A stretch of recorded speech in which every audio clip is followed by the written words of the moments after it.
final matchup of the second round gets underway tonight with the Warriors on the road to face the T-Wolves.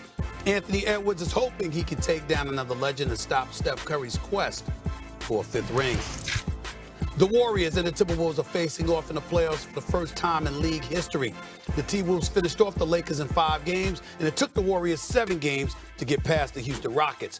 Since the 2018-29 playoffs, teams are 5-15 in Game 1 of the next series when they're coming off a 7-game series. So, Wendy, let's go to you first. Which team needs Game 1 more, the Warriors or the T-Wolves? Wendy, can you hear me? I think it's the Wolves. And that's because, just like last night, history says, despite what Jokic and the Nuggets did, history says that when you're coming off a 7-game series with 1 day rest and going on the road, you're not going to be at your best. The Wolves have to take advantage of that. They are very fortunate to have been the 6th seed and get to the second round of the playoffs in this conference and have home court advantage. They've got to hold on to it. They've got to take advantage of their depth and their size and punish the Warriors. You know, the Warriors, as much as they've accomplished, they had a flat end of the regular season. That forced them in the play-in, so they had to do extra work to get into the playoffs. Then they had a 3-1 lead against the Rockets, and they just gave away Game 5, in my opinion, and lost Game 6 at home. They extended that series. They've got to be punished for putting this extra work on, and it's got to be the Wolves. And I just say something about the Wolves. They finished the season 17-4. Once Julius Randle came back from injury and got his legs up underneath him, and once Dante DiVincenzo got over the foot injury that was bothering him throughout the middle of the season, this was really a lot closer to the team that was in the Western Conference Finals last year than was going for the first 2-3 months of the season. They have to act like a favorite. In my view, they are a favorite in this series. Act like a favorite. Handle your business tonight. Put the Warriors on their heels. That's absolutely the mission. Perk? Jimmy Butler is dealing with the glute injury, right? Steph Curry dealing with the hand. Draymond Green undersized.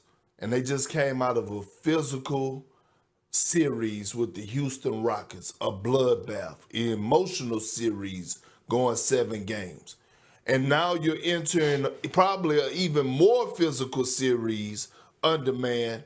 And you need to go in and steal Game 1, because I'm looking at the age of the Warriors, right? You got Steph Curry, he's 36, 37. Same with Jimmy Butler and Draymond Green.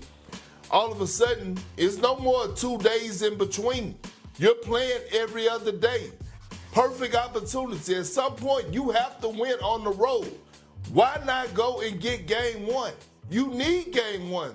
Matter of fact, to put the pressure on the Minnesota Timberwolves to actually somewhat emotionally ease the pressure off of you if you're the Golden State Warriors. I think they come in, they need to send a message early, have the Minnesota Timberwolves thinking, because you're going against a confident group right now that's led by one of the, if not the most confident player in the NBA in Anthony Edwards. I feel you on that, Big Perk, but I'm a flow with Wendy on this one, because I think Minnesota having home court advantage, you need to protect your home turf. You certainly don't need to be falling down based off of all the things that you just said, Perk, because of Steph Curry's hand injury, because of the pelvic injury that Jimmy Butler had, because Draymond Green is undersized and what have you. When you look at the Minnesota Timberwolves coming into this series, they should be the favorites, considering their size and their defensive prowess, considering Jaden McDaniels and the way he's been able to defend against Steph Curry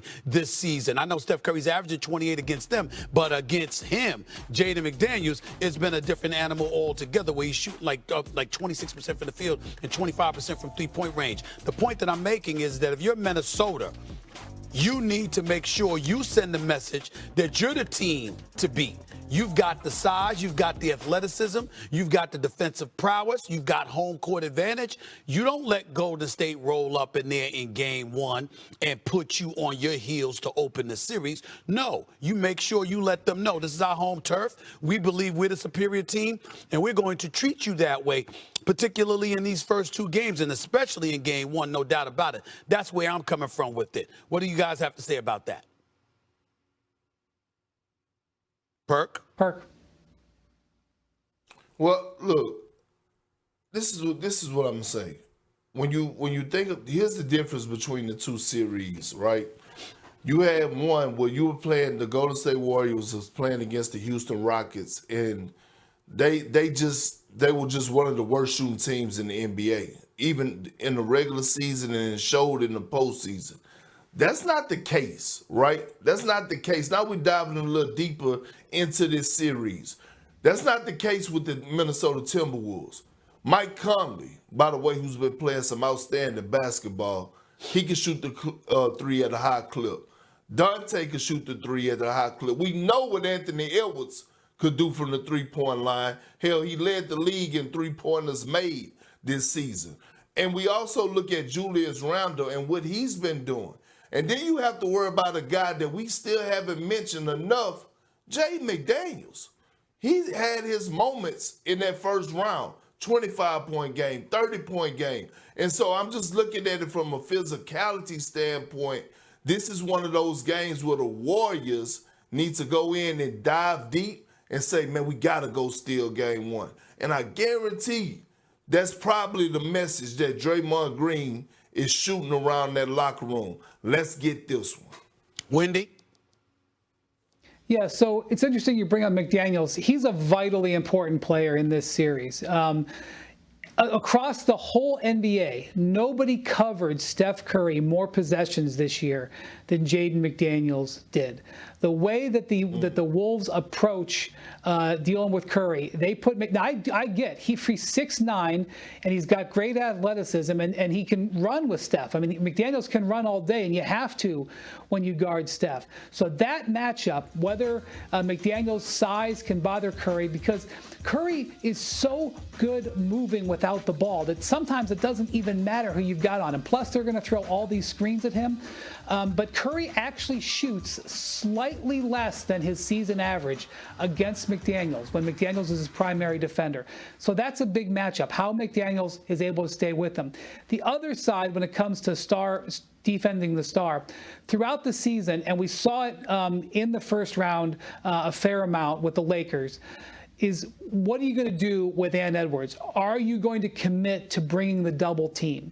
Because one of the big differences in this Wolves team between midseason, when they were basically a 500 team, and late season when they were dominant, is what their antidotes were to when the double team came to Ant Edwards. There was a point in this year where Ant Edwards was just downright frustrated with all the double teams. He openly complained about missing Karl Towns as the guy he could use to break the double teams.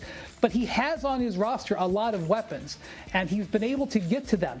And the thing about Ant is that he is not afraid to use his teammates. There are times when he gets in to a little bit too much focused on his own shot, but he can use his teammates. So watch how the Warriors come out and whether they go aggressively on the double team, whether they throw the zone, which is what they used against the Rockets, and watch Jaden McDaniels seeing if he can stick with number 30.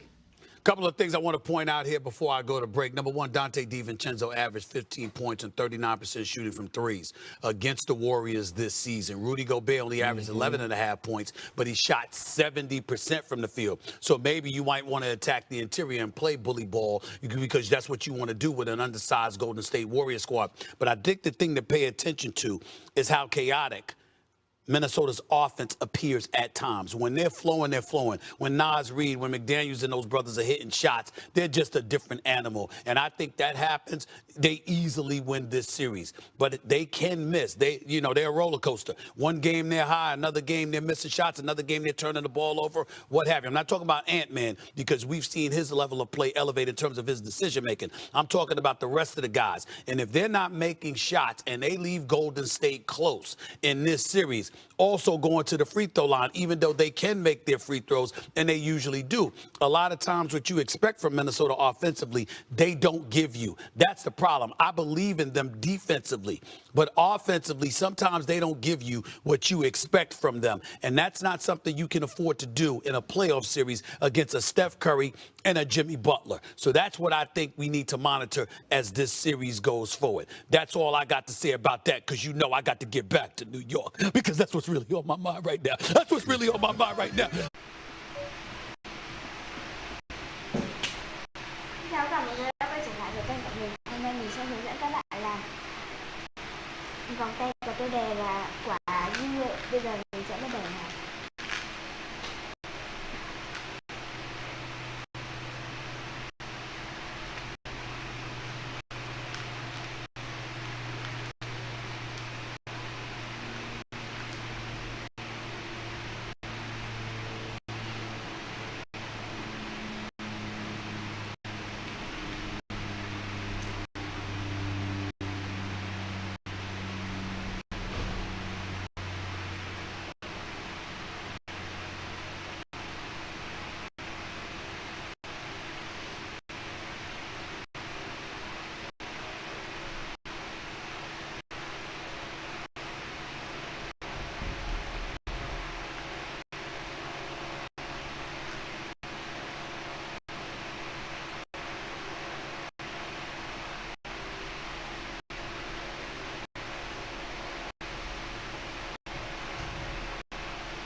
Như vậy bạn nha, hôm nay mình sẽ hướng dẫn các bạn. Đây là cắt giãn, đây là cái đùi bò nha.